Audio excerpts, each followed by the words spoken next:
welcome back to my channel. Today I'm gonna just tell the story of pretty much what came to be on the day that I gave birth to Malia. We're just gonna get right into it because I really want this to be a quick video. I can't talk about having Malia in August without actually talking about what it took to get up to that day. If you watched my last video, I mentioned that around 29 weeks, my cervix started to open. When I was pregnant, they were watching me for something called incompetent cervix. Is your cervix prematurely opens. Your body kind of like, almost like is ready to give birth, but you are not even anywhere close to giving birth. You're not close to full term. This actually happened to me before. And sadly, the only way that they know that you have IC, they can't diagnose you with incompetent cervix before you have a baby. Usually the people who know they have incompetent cervix has suffered a loss. I suffered a loss June 2022. It was incompetent cervix, or they didn't really know what it was. Actually, my body started to go into labor, and of course you can watch my miscarriage video, but the same thing started to happen around 29 weeks. Going for my regular checkups, and right away that my cervix was starting to open. I was starting to open from what they call funnel at the top, funnel cervix. That's when they told me that I had to go to the hospital and I had to get the shots. The shot that they gave me was a steroid shot. It was one day I got it, and then I had to come back 24 hours to get the second dosage. It's a steroid shot that goes in your butt cheek. And let me tell you, it hurts so bad. Nobody warned you about that, but it hurts a lot. After I got the steroid shot, it was really amazing because it's like after that the cervix started to hold very like at that point. It wasn't getting worse, but it wasn't getting better. It was just holding steady at that point. Myself on bed rest. I stopped working around like from way before. I stopped working from like 15-16 weeks because of my past history of child loss. And I basically stayed in the bed all day. I did not do anything. But when my cervix started to open, the doctor told me specifically, like, you should be on bed rest right now. Even though the baby's past the what they call viability, which is I think 22 or 23 weeks. I'm past that. I'm at 29 weeks, but they want to obviously keep the baby in for as long as possible. So it was very stressful because like you just don't want to hear those kind of things during your pregnancy. You want it to go perfect, but of course things always like kind of, sometimes things throw you for a loop. Let's fast forward from 29 weeks. Every time I went to the doctor after that, the cervix was holding at the same spot. It wasn't increasing, it wasn't getting lower. I was getting contractions here and there, but nothing crazy. So that was a good thing. Then let's fast forward to that week of, I think it was the last week I went to the doctor, which was, I think I was like 37 or 36 or 37 weeks. At that point, you're full term. And I just mentioned to the doctor, like, I am in so much pain. My pelvis is on fire. The baby feels like she's just pressing down, pressing all the way down. It hurts so bad. My bones are killing me. I'm walking, and I am not the type of person to complain in pregnancy. Obviously, you have a whole nother person inside of you. I know what pregnancy is. I've been pregnant before many times. So, even had babies. So, but now going through this pregnancy, I can honestly say I understand when women say that they've had hard pregnancies. I had never experienced it with my other two daughters. My pregnancies were a breeze with them. But this one, yeah, I had pregnancy pains. I had nausea that lasted the whole pregnancy. Like, it was intense, okay? So by the time I got to be 36, 37 weeks, I was done. Like, I was just like, please just do whatever you can do. I want to get this baby out. I made it to full term. The baby's big, I'm small. I'm a small person. So please, like, just get this baby out of me. Feeling, sorry for me. My doctor actually agreed, and she said, the baby looks perfect. She looks everything the way that we want her to look. So after that, they decided, okay, we're gonna induce you around August, I think it was like August 9th, August 10th. So I was happy. The fact that I knew that I wasn't gonna go. My due date was the 16th of August. So I was happy that I didn't have to go even another 2 weeks holding this baby, or another week holding this baby. There's no way that I could have did it. Like, I was literally in tears. Fast forward now to that day. Actually, let's talk about the night before. So the night before, I was getting contractions, and I was like, that's it. I'm going in. I feel it. The contractions were intense. They were coming, in intervals.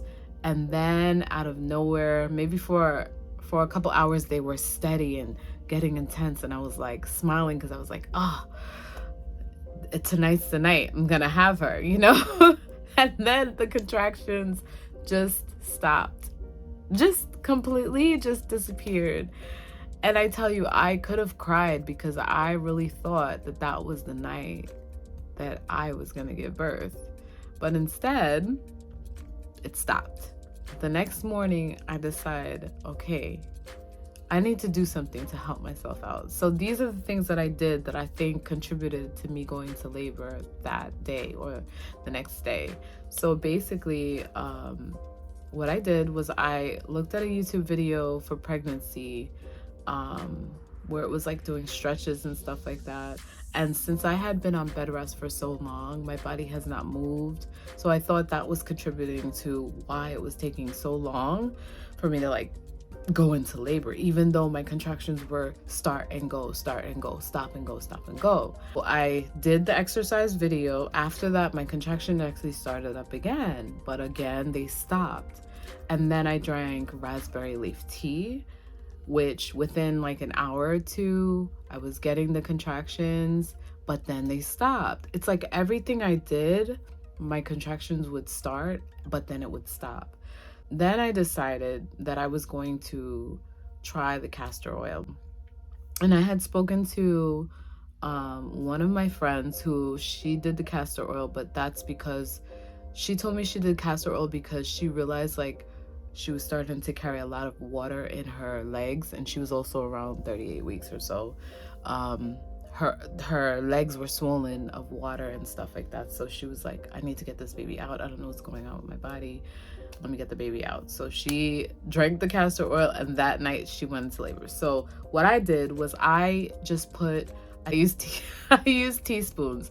So I used 2 teaspoons of castor oil in my tea, my raspberry tea, mixed it together. And again, guys, I am not a medical doctor. I would not suggest doing anything you find on the internet. Only do the things that your doctor tell you to do. This is my body. Like, I knew the risk, everything like that. So I'm not recommending anybody to, do what I did, but this is just what I did to get my body, going. Because I would start stopping. I put in 2 teaspoons of castor oil in my tea, drank it, and then I, drank it down, went to the bed, rested, woke up with contractions, started having contractions for about, all day after that. Towards around, I would say 6 o'clock p.m. or 5 o'clock p.m. Around that time, I realized, ooh, they're getting really, really intense. And I'm like, okay, maybe the castor oil worked. I don't know. So I pack my bags and I go, me and my husband, we drive to my mom's house, my mom, she lives like about 7 minutes away from the hospital. And whereas we lived about 40 minutes or 30 minutes from the hospital that I was supposed to go to. So I went to my mom's house and I stayed there for about 20 minutes. But then my mom, she just looked at me and she was like, you need to go to the hospital. She's like, you look like you're in pain. Just go to the hospital. Worst case scenario, they tell you come back home, and you come back home. So I said, that's true. So I said, let me go. Let me call and let me go. So I called my doctors. They told me, okay, come on, let's check you out. Go to the maternity area of the hospital, and then I get checked in. I'm laying there. They check me. 2 centimeters. 2 centimeters. That's it. So they said, you know, you are getting, your contractions are regular. So we want to just monitor you for about an hour and see where you're at in an hour. See if you progress by yourself. So at this point, I was just like, you know, we get so hard on ourselves as women, but like, it's really heart-wrenching when you thought your body was doing something and it didn't do anything. So an hour passes by of me getting contractions regularly, and they're pretty intense. I'm feeling them, you know, they're not like, you know, 10 centimeters intense, but they're intense, and they're coming regularly, and we're timing them and we're watching them. They come back, they check me, and would you believe that I was only 2 centimeters dilated? Yeah. Okay, guys, I just got a phone call, but I'm determined to finish up what I started here. They come back for the second check. My doctor comes back and checks me again. I am 2 centimeters dilated again. 2 centimeters dilated. Of course, I'm like just so like torn. I'm so torn at this part because I'm just like, I don't want to go home. I don't want them to send me home. I really want to just have this baby and just be done with this pregnancy because I am exhausted. I am tired. Okay. After the doctor comes in, she checks me 2 centimeters. She says, you're 2 centimeters dilated still, but you know what? I think we're gonna induce you. And I said, oh, thank you so much. That was the choice that she made because I was already there. I was due to be induced in a couple days anyway. So I just said, just get this baby out. Like, I just can't take it. And of course I would have wanted to go into labor naturally without any kind of help. I wanted to have the baby naturally, but it just didn't happen. But I was in so much pain. That was the choice. So within I would say within a matter of a half an hour or so, they gave me the Pitocin, and then right away, within a couple of minutes, the contractions started to become intense. And you know what? Like, I welcomed those contractions. Now I know with Pitocin, your contractions tend to be more intense, which I definitely did experience. My contractions were so intense with the Pitocin, more than I can remember with the other 2 girls that I had, the other 2 births. But what I was really grateful for was that I made it so far.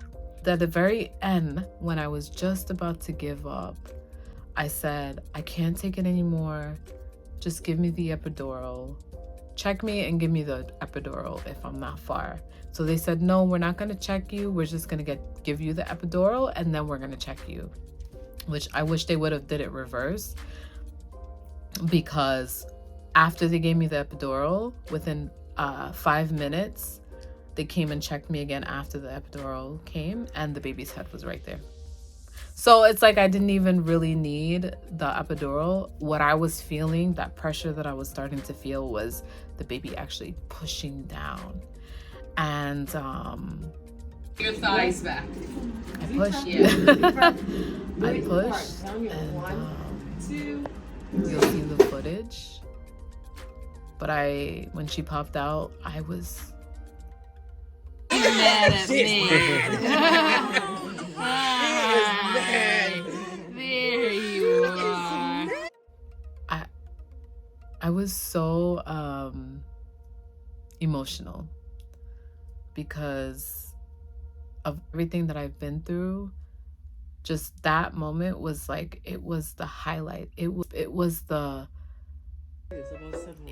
what it was all for. That moment right there when I saw her and they put her on me. And I just kept thinking in my head, like, oh my God, she's so beautiful. Oh my God, she's so beautiful. And I know when I edit this and I start putting in all the extra videos and pictures and stuff, that I know I'm gonna be super emotional again, because when you experience loss and then you have a baby after that, it's a different type of feeling. Of course, it's so beautiful to see your baby normally, even without having a loss, but when you have a loss and then you have a baby, it's like it's another level. It's another level. Yeah, I had the baby on a Monday, and then we left on Tuesday because I was not trying to stay in the hospital for 2 days. I asked to leave the very next day. I was ready to go home to be with my daughter, and you know, that pretty much is my birth story. I know I'm leaving out a lot of things, but you know, it's what I want to share with you guys. This is enough. A little peek into my videos and stuff like that. So yeah, if you love this video, if you like this video, definitely show me some love down below by hitting the like button. Please subscribe to my channel. Yeah, and I'll see you in the next video.